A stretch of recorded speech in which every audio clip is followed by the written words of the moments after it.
parcours fait que j'ai cet amour-là pour mon enfant et que c'est une sorte de souffle pour moi, d'oxygène, mais j'ai parfaitement conscience aussi que pour d'autres mamans, c'est plus compliqué, qu'on n'aime pas de la même façon, que parfois on n'aime pas et qu'on n'arrive pas à trouver l'amour par rapport à son enfant. Nous ne sommes pas définis par ce que nous sommes aujourd'hui et qui inscrit ce que nous serons demain. Ce qu'on n'est pas aujourd'hui, on peut l'être demain. On peut mal aimer aujourd'hui et aimer bien demain. On peut ne pas donner aujourd'hui et donner demain. Et inversement, d'ailleurs. Nous ne sommes pas des êtres déterminés.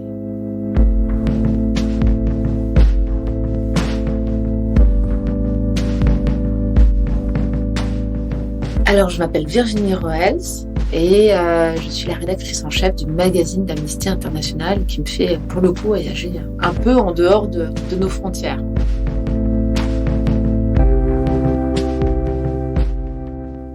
Virginie est journaliste et écrivaine. C'est dans son livre intitulé « Les écrits restent, alors je resterai » que j'ai découvert son lien à sa mère et à sa fille.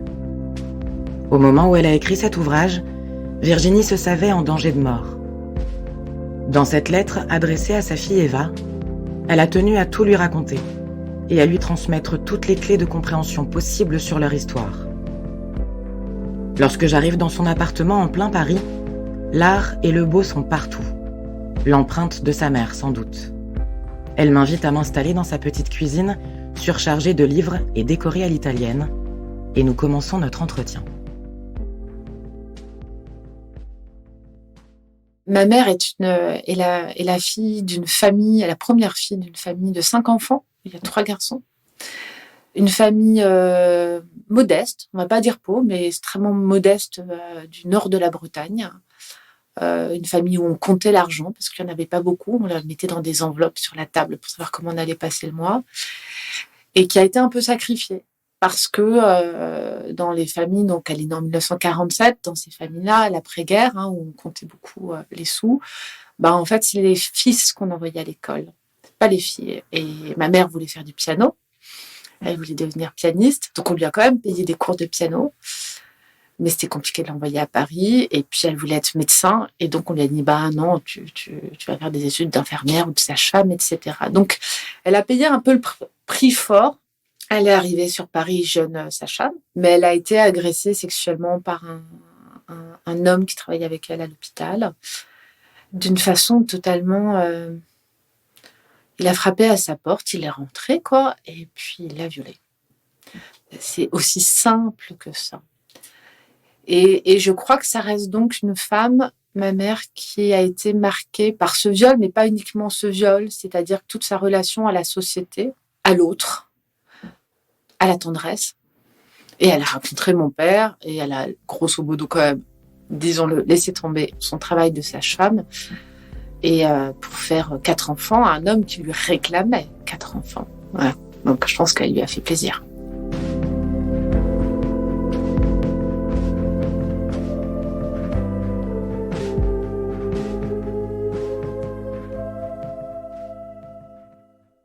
Raconte-moi la petite fille que tu étais. C'est pas beaucoup dans mon livre, ça. La petite fille que j'étais, en fait, j'étais déjà extrêmement partagée entre le monde du rêve et le réel. Avec une tendance même, j'ai fait une école qui ressemble, pour ceux qui connaissent pas Montessori, mais qui est Steiner, qui est quand même déjà une éducation très portée vers l'art, vers l'onirisme, etc. Et mes professeurs disaient que déjà, j'étais totalement dans la lune. Donc, je n'étais pas refermée sur moi-même, j'étais pas une petite fille timide, j'étais juste dans la lune. Et j'étais entourée d'une petite sœur, Stéphanie, qui avait 1 an de moins que moi, d'une grande sœur, Séverine, qui avait 1 an de plus que moi, et d'un petit frère qui est venu plus tard, parce qu'il a 7 ans que moi, dans une très belle et grande propriété, assez bourgeoise, faut quand même bien l'admettre, en périphérie parisienne, avec un très joli jardin qui sentait la lavande le matin quand on se levait. Quelle relation tu entretenais avec ta maman, petite fille ? La relation, c'était une relation vraiment petite fille, on va dire, qui n'était pas une relation de tendresse, en tout cas, j'en ai pas le souvenir du tout, qui n'était pas une relation pour autant dure ou agressive ou violente de sa part. C'était juste une distance bienveillante, on va dire. Pas beaucoup de complicité non plus. Et les seuls moments où moi, je me rapprochais de ma mère, je crois que mon frère et mes sœurs le faisaient aussi, mais en tout cas, moi, je le faisais régulièrement, c'est que ma mère jouait beaucoup du piano, genre 8 heures par jour, et un grand piano à queue blanc dans le salon, comme ça, c'est assez beau. Et comme je savais que elle, c'était sa connexion à elle au monde, je pense, et que c'était son langage, hein, ben, je me mettais sous le piano pour entendre, et c'est pas du tout le même son que quand on écoute. Alors, hein, sous le piano pour entendre la résonance de ses touches, etc. Et je pense que c'était comme si j'avais été dans son ventre à elle. Mais voilà, c'était ma relation à ma mère, c'était ça. Est-ce que tu peux me raconter à quoi ressemblait votre quotidien avec ta mère? C'est-à-dire qu'elle ne faisait pas vraiment partie de mon quotidien. Donc c'était une femme qu'on voyait quand on rentrait de l'école, essentiellement le soir. Parfois, elle venait nous chercher à la sortie. Assez rarement, puisqu'on avait une nounou qui faisait ce job-là. C'est cette même nounou, qui était plus qu'une nounou, hein, qui était une deuxième maman, puisqu'elle est restée 14 ans, qui nous faisait prendre le bain, qui nous faisait rire, qui nous amenait des bonbons en cachette, qui nous faisait à manger, qui nous promenait, etc. Donc voilà, ça, c'était pas le rôle tenu par ma mère. Et ma mère, on la voyait le soir. Je pense aussi que le fait d'être 4 enfants, enfin 3 et puis 4, faisait qu'on avait vraiment notre monde à nous. Je ne veux pas lui trouver des excuses, mais on sait très bien que quand il y a plusieurs enfants ensemble, on faisait tout ensemble. On passait notre journée dans le jardin et puis dans la chambre, etc. Donc, elle venait pas dans notre monde, elle faisait pas de pas vers notre monde, mais c'est vrai je pense qu'on n'en ressentait pas plus le besoin que ça. Je pense qu'on était des enfants hyper soudés, on s'amusait comme des fous, on était dans un premier temps extrêmement heureux, joyeux, qui avait cette nounou formidable qui s'appelle Suzanne, et que cette bienveillance et ce taux d'amour, on l'avait de sa part à elle. Donc on n'était pas forcément en manque. C'est juste qu'il y avait, c'est un peu le petit fleuve avant qu'il tombe dans l'océan, mais on sentait que ça allait vriller quand même.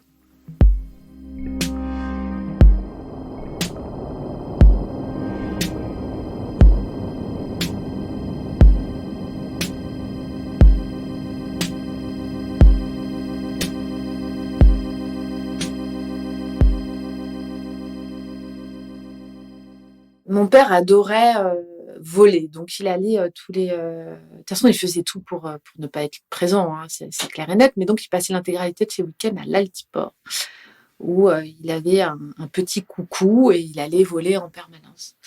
Et puis, nous, on passait donc notre temps à jouer dans le jardin, hein, qui était merveilleux. Et puis un jour, ma mère sort de la maison, descend des marches là en granit, très belle, toute pomponnée comme d'habitude. Ma mère ne sort jamais à nu. Et elle dit, vous venez. On se met tous dans une petite voiture, je crois que c'était une petite Austin Mini. On se serre tous hein, comme des fous. Elle prend la voiture, elle démarre, on arrive au fameux Altiport qui pour nous était une forme de mythe, puisque mon père y passait les week-ends. Et là, en effet, on voit un petit coucou atterrir, mon père en sortir et une jeune fille, jeune, hein, entre 17 et 20 ans, on est dans ces eaux-là, qui devient rouge comme une pivoine. Ma mère est là, on retourne tous dans la voiture. Donc je pense qu'elle voulait provoquer cette espèce de prise de conscience, pas chez nous, mais chez elle. On retourne dans la voiture et là, ma mère, qu'il faut quand même la situer, fait... Pauvre maman, elle doit faire 1m55, une toute petite bonne femme, toute frêle, la peau mate, les cheveux bruns, des yeux verts incroyables, et une très jolie petite bonne femme, retourne dans sa voiture, démarre, et puis elle a un petit bout d'autoroute, elle s'arrête sur le banc de l'autoroute, elle freine, avec toujours cette musique en fond, là, classique, en permanence, et elle s'écroule, sur son volant, et elle laisse tomber sa tête comme un poids sur son volant avec ses 2 mains. Et là, elle pleure, je ne sais pas pendant combien de temps.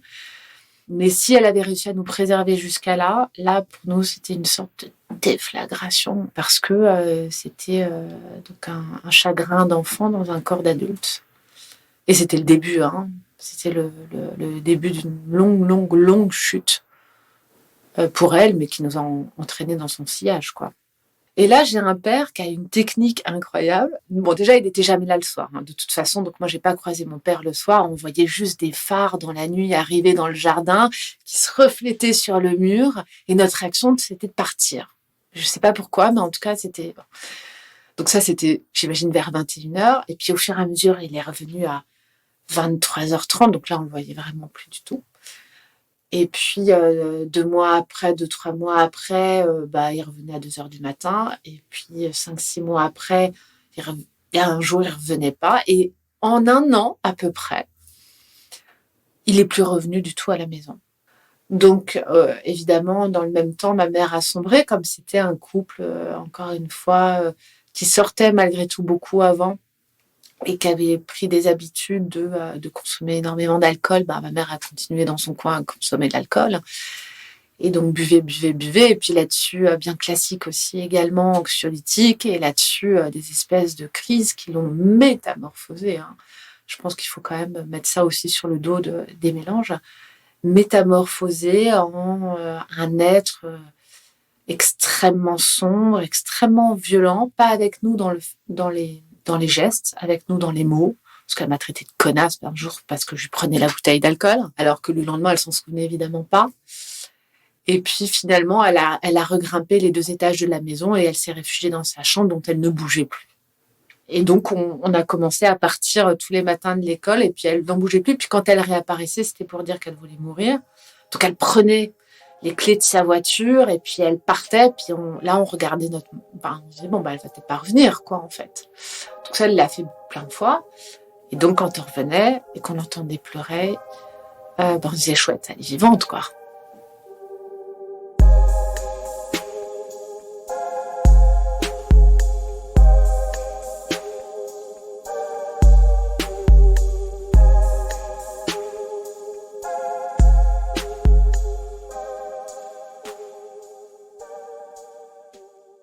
Quel regard, toi, tu portais sur cette mère extrêmement fragilisée, finalement? D'abord, je pense qu'il y a un profond sentiment d'abandon. C'est-à-dire que quand une mère, c'est drôle. Quand un enfant, quand un enfant voit sa mère d'abord faire des appels au suicide, mais pas que ça, s'écrouler en fait, ne plus se relever, ne plus être capable de regarder, de sourire, de manger, de parler à ses propres enfants, on se dit qu'on n'est rien, en fait. On n'est rien pour elle.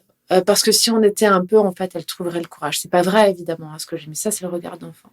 D'abord, on n'est rien. On est annulé, on est effacé de sa vie. Les portes sont fermées. Et quand elle nous parle, c'est pour nous raconter dans le détail ce qu'elle vit. Parce qu'elle nous parlait quand même le soir quand elle buvait beaucoup. Et sur des détails qu'on n'avait pas du tout envie de connaître de sa vie privée. Donc, il y a pas de jugement. J'avais pas d'admiration pour ma mère. Et ma mère, en fait, c'était une autre personne que j'avais devant les yeux. Ce n'était plus ma mère pour moi.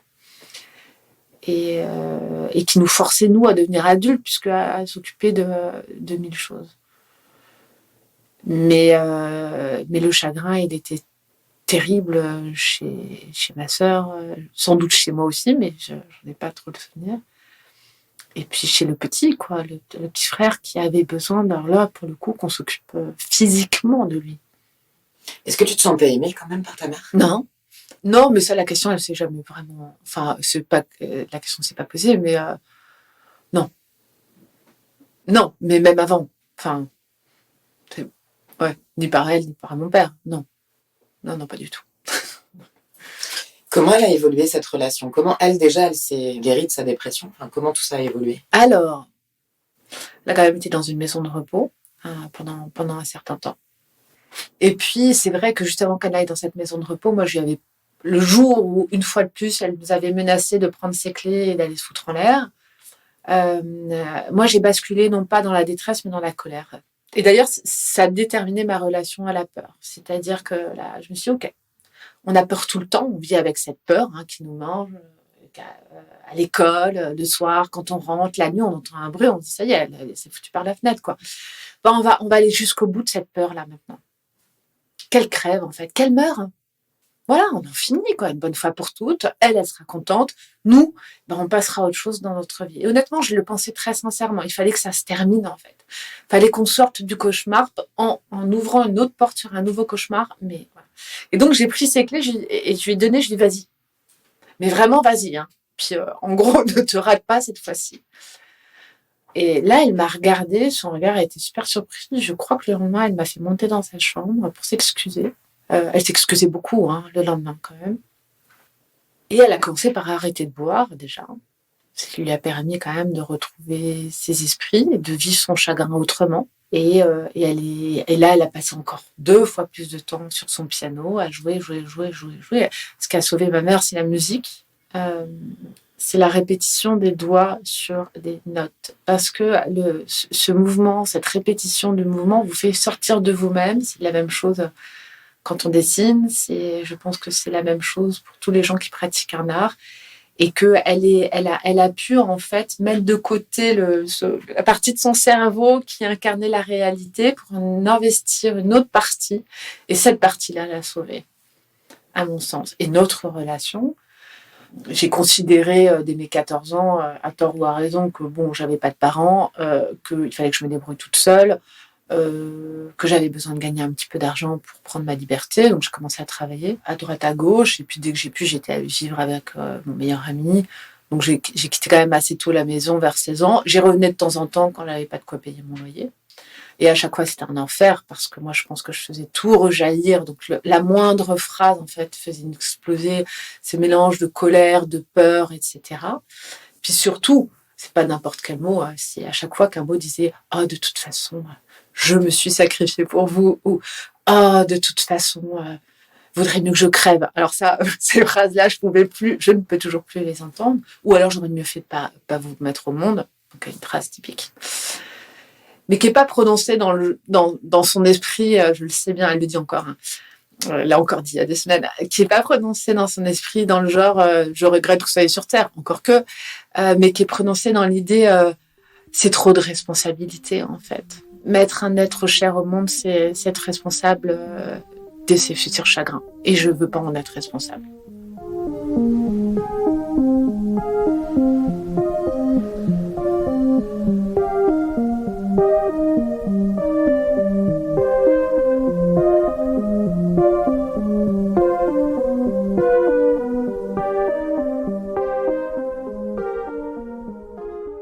Ça a été extrêmement tendu pendant beaucoup d'années. Et quand je dis extrêmement tendu, c'est que j'atteignais moi directement un degré d'exaspération et de colère tout de suite, quoi. Comme un être en manque, où à chaque fois qu'il se confronte, il n'a pas son shoot juste de tendresse, de bienveillance et d'amour. Donc, à partir d'un moment, en fait, on est en crise permanente par rapport à ça, en manque permanent. Donc, on peut guérir du manque en se séparant, mais dès qu'on est confronté à l'objet du manque, du coup, tout se réveille. C'est pas jouable. Donc, grande prise de distance mutuelle. Hein.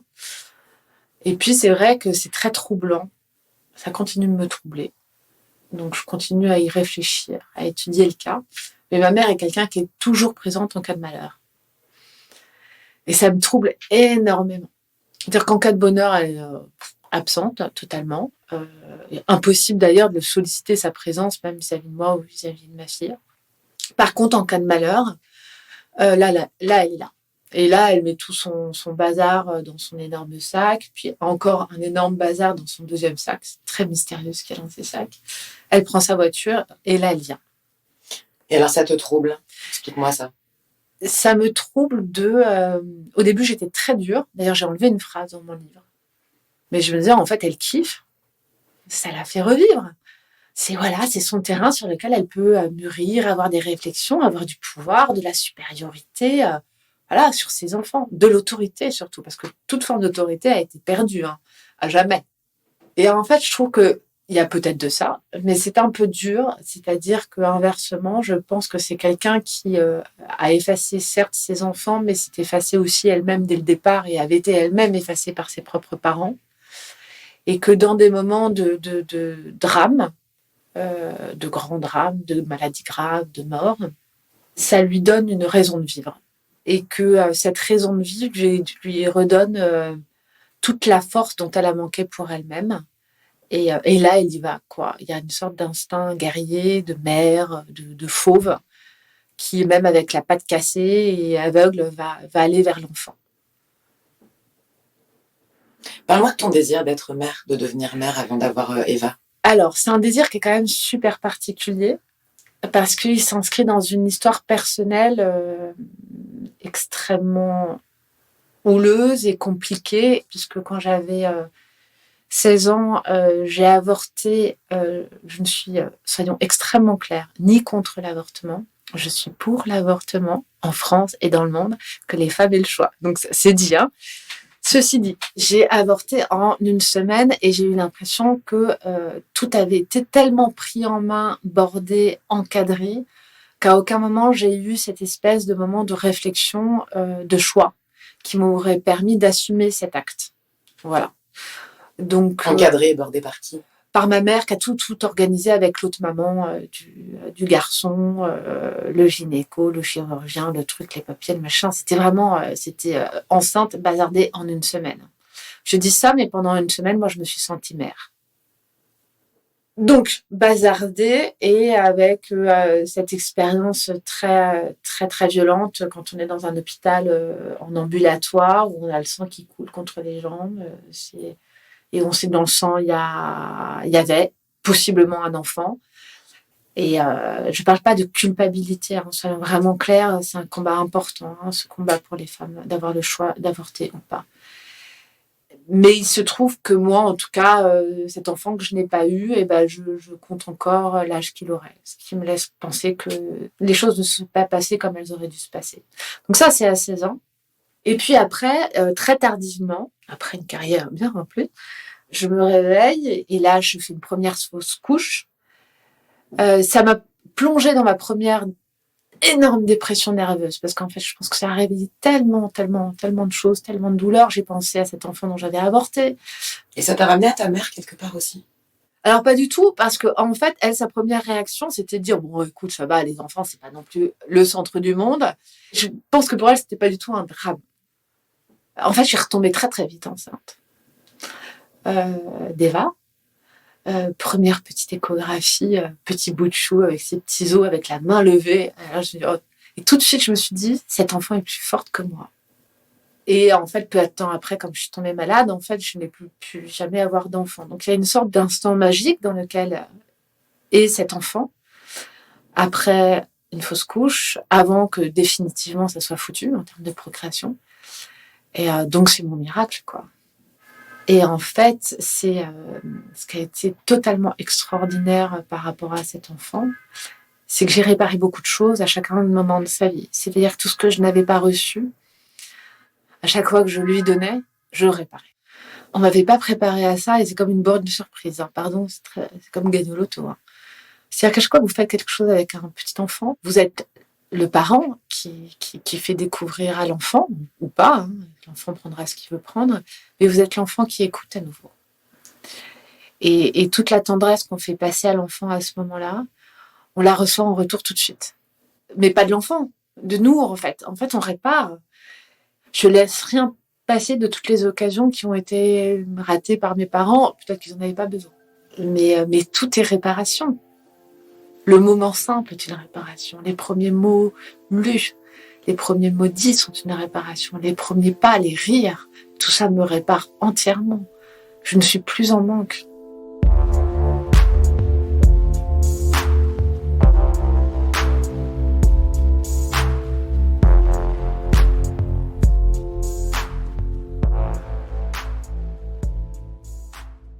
En quoi ta mère a joué un rôle sur la mère que tu es devenue? Alors, je vais commencer par le pire, mais j'ai des interdictions. Il y a des mots qu'on n'a pas le droit de prononcer chez moi et devant ma fille.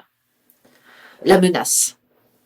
La menace de partir, la menace de mourir, voilà, l'abandon. Ça, c'est interdit. Quoi. Pourquoi? Parce qu'on n'a pas le droit de créer entre son enfant et soi un fil sur lequel on tire et à chaque fois on peut le faire tomber en arrière. C'est dégueulasse de faire ça à un enfant. Ce que tu as vécu, toi. Ouais, c'est dégueulasse de faire ça. On fait pas ça.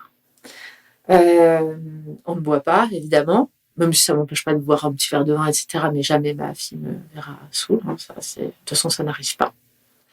Et aussi, malgré tout, je me garde beaucoup de choses de ma mère. C'est-à-dire que je suis indépendante.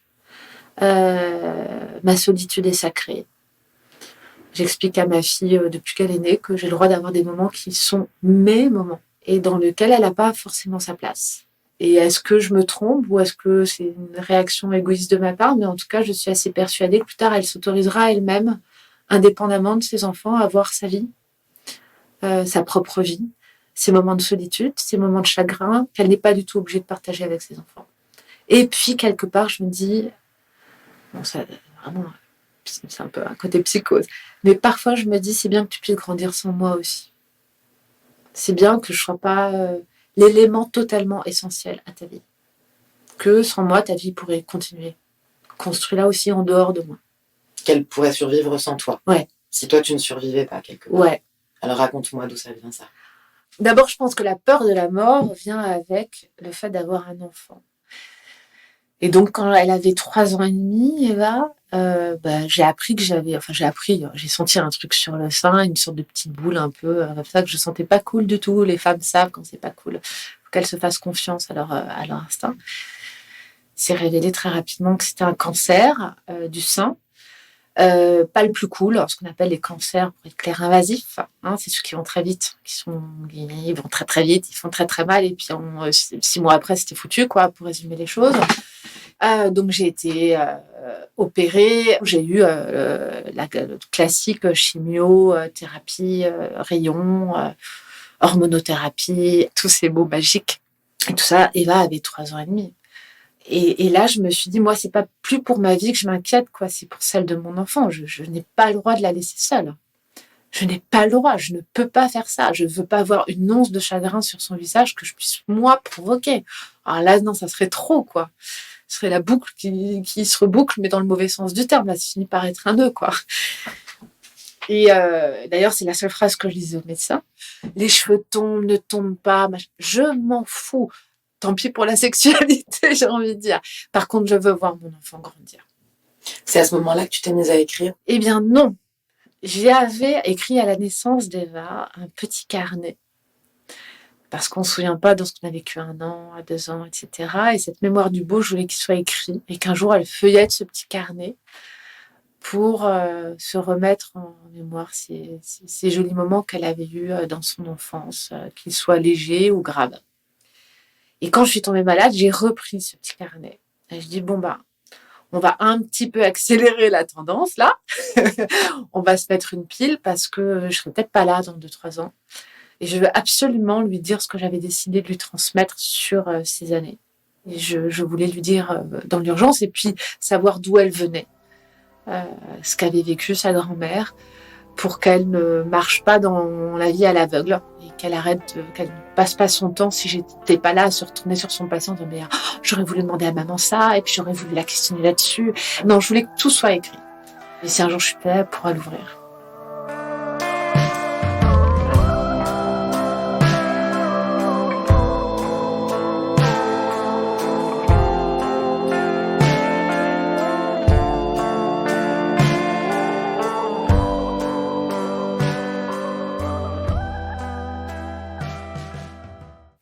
Qu'est-ce qu'elle t'a transmis, ta mère ? Une fois, on a eu cette discussion avec ma mère à l'occasion d'un échange très dur qu'elle a eu avec ma petite sœur. Et elle m'a transmis quelque chose pour ma sœur, et en fait, c'est moi qui l'ai entendu. Tu diras à ta petite sœur Stéphanie que je lui ai transmis tout ce que j'avais. La musique, l'art, le beau. Et que c'est tout ce que je pouvais vous donner, et c'est ce que je vous ai donné. Et c'est totalement vrai. Il y a une ouverture sur une façon d'être, d'explorer son imaginaire, d'y trouver refuge systématiquement. Que la matière brute, quelle que ce soit d'une musique, d'un tableau, de 2-3 mots d'une pièce de théâtre, ça soit plus que 2-3 mots d'une pièce de théâtre, plus que de jolies couleurs ou plus qu'un morceau de musique. C'est une plongée dans l'infini dans laquelle on peut se retrouver, respirer, reprendre sa respiration et revenir au monde. Et ça, c'est vrai. C'est ce qui compte le plus après ma famille, quand même. C'est quelque chose que tu transmets à ta fille aujourd'hui ? Oui. Alors, le père est chanteur. Donc, déjà, il l'emmène sur toutes les scènes internationales, dans les coulisses, etc. Donc, c'est une petite fille pour qui toute forme artistique est aussi naturelle que d'aller acheter un bonbon à l'épicerie du coin. Et puis, oui, parce que j'étais même plus loin, parce que dans sa chambre d'enfant, il y a tous les livres d'art qu'on peut imaginer sur tous les artistes, parce que je voulais qu'elle les feuillette avant même d'apprendre à lire. Et pour que ça lui soit tellement familier qu'un jour, elle aura cette espèce d'obstacle ou de honte sociale de dire « Ah non, ça, c'est pas pour moi, la culture, c'est trop haut ». Mais en dilettante. Je trouve que pour un enfant, lui ouvrir cette porte-là vers le monde. Il va lui ouvrir ses propres portes après, mais il faut se balader, quoi. Faut pas le bourrer d'informations un peu chiantes sur les dates, les trucs, tout ça, il verra après. Qu'est-ce que tu as envie de lui transmettre de plus fort à ta fille aujourd'hui? Qu'est-ce que tu lui transmets aujourd'hui de plus fort? Honnêtement, je crois que j'ai fait le job. Après, j'aurais certainement d'autres choses à lui transmettre. C'est la tolérance, c'est la bienveillance, et puis qu'elle s'autorise en fait à vivre sa vie de femme, à aimer. C'est une enfant qui rejette toute forme de coquetterie. Bon, ce qui n'est pas du tout le cas de sa maman. C'est bon, elle a sa personnalité, mais j'y vois récemment une fête qu'elle n'est pas peut-être super bien dans sa peau non plus. Parce qu'elle a déteste se regarder dans une glace, etc. Donc ça, je pourrais pas lui apprendre. Je pourrais juste lui donner suffisamment d'amour pour qu'elle place pas son narcissisme sur le physique, mais sur autre chose. Et par rapport à moi-même, très souvent, je dis à Eva, je sais pas si c'est une erreur d'éducation, on le verra plus tard, mais moi, je me mets à égalité avec Eva. Donc ça veut dire quoi? Ça veut dire que quand je commets une faute, je dis mais là, j'ai fait une faute, là, j'aurais pas dû. Et je me contente pas de m'excuser, parce que c'est un peu simple de s'excuser quand on fait une connerie par rapport à son enfant, quand on lui a dit quelque chose qui l'a blessé. Ce qu'a fait beaucoup ta mère avec toi. Oui, c'est ça sert à rien, le pardon, on s'en fout. Enfin non, on s'en fout, c'est bien, mais ça ne suffit pas. Mais je m'excuse en essayant de, comprendre où j'ai blessé, et en montrant que je vais essayer non pas de réparer, mais que je prends en compte qu'il y a une blessure et que ça ne peut pas se reproduire. Mais ça veut dire aussi que je suis imparfaite et que je ne suis pas parfaite. Vraiment, je fais des erreurs et j'en referai. Tu t'es sentie jugée, toi, par ta mère, justement? Ah, mais je sais très bien ce que ma mère pense de moi, parce que souvent, il y a des phrases qui le prouvent et qui... Alors, en fait, je pense que ma mère m'admire, mais qu'elle ne m'aime pas. Ça résume. Donc, elle m'admire par mon parcours professionnel, parce que j'écris, parce que je me suis battue quand je suis tombée malade, et qu'elle m'a remis en tant que maman aussi. Mais c'est pas de l'amour. Est-ce que ta combativité, elle vient quelque part aussi de la relation que tu as eue avec ta mère? Peut-être. Peut-être que c'était un terrain. Je crois que quand un parent menace de mourir, ou qu'on pense quand on rentre de l'école qu'il peut être mort tous les jours, c'est sa propre vie qui peut s'arrêter et qui peut donc basculer du jour au lendemain.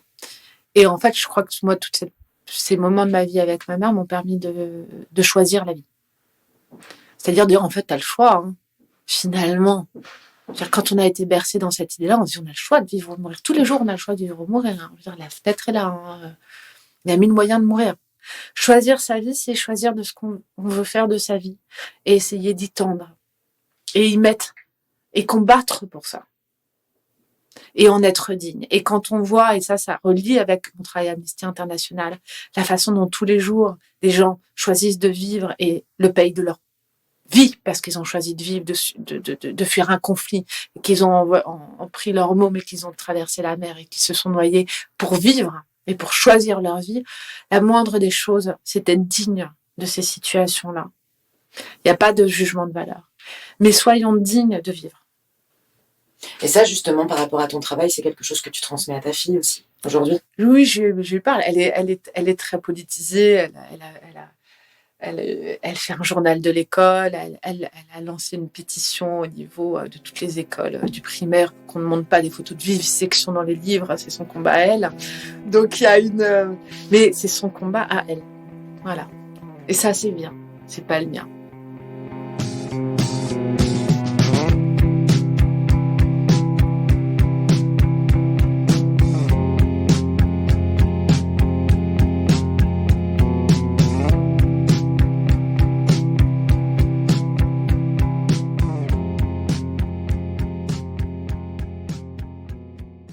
Qu'est-ce qui a été le plus douloureux finalement dans ta relation avec ta mère, qui a laissé malgré tout des failles, des blessures? De toute façon, honnêtement, je suis faite de failles.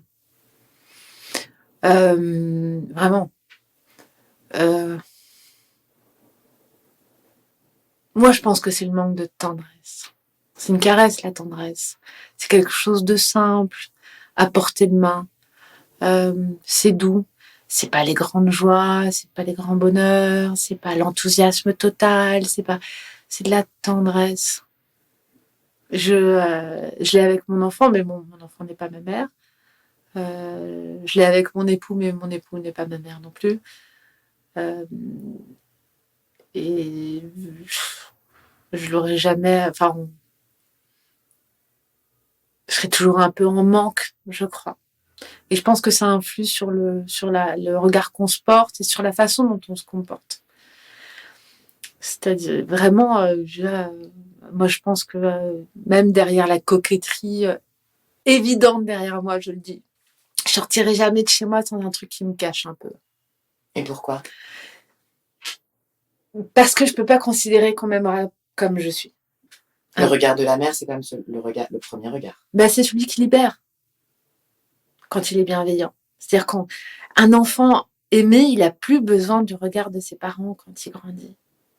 Il est déjà porté par celui-ci. Après, quand il se crée, qu'il construit et qu'il avance, il ne regarde pas en arrière. Il n'a pas ce boulet à la patte. Alors que quand on n'a pas ça, ben en fait, on se regarde toujours pour regarder. Tu m'as regardé, tu m'as vu. Tu peux m'aimer peut-être un peu. Et non, moi, la réponse que j'ai et que j'aurai toujours, et même de la part du père en plus, c'est non, non, je t'admire. Je veux pas du tout être admirée. Est-ce que tu penses à sa mort parfois? Comment tu l'envisages, la mort de ta mère? Alors moi, j'ai pris une décision pour me préserver physiquement et psychologiquement suite au décès de mon père, en 2018. Donc ça fait 4 ans déjà. Pour moi, j'ai l'impression que c'était hier. Et suite au décès de ma grande sœur, qui est morte du cancer. J'aurais jamais osé dire ça avant. Maintenant, la famille, c'est sacré. Ma mère est suffisamment abîmée par ces morts, ces fantômes autour de nous. Il n'y a plus une mèche de colère qui puisse être allumée parce que ça fait trop de dégâts. Et on essaie de trouver un terrain d'entente à défaut d'un terrain d'amour, même si elle dit qu'elle m'aime. Et ce terrain-là, il faut qu'il soit absolument pacifié et apaisé parce qu'un jour, quoi qu'il se passe, l'une de nous deux va mourir. Et moi, d'ici là, je veux plus de mots durs, plus de chagrin, qu'il soit de mon fait ou du sien. C'est vraiment, c'est vital. C'est vital. J'ai d'autres combats à mener. Lesquels? Pour ma vie, même si là, pour l'instant, je pense que ça va. Pour la joie, pour le bonheur à mon enfant. C'est le combat le plus important de ma vie, c'est le plus beau. Un jour où je m'engueule quand même avec ma mère, parce que j'ai décidé qu'on s'engueulait plus, mais quand même. Et là, Eva, avec son petit air sérieux. Quand même, tu exagères. N'oublie pas ce qu'elle t'a donné. N'oublie pas. Elle t'a peut-être pas donné beaucoup, mais elle t'a donné. Qu'est-ce que tu voudrais lui dire aujourd'hui? On va y arriver. Ça va aller. Et à ta fille? Vole. Cours. Profite. T'as plus besoin de moi. Presque plus.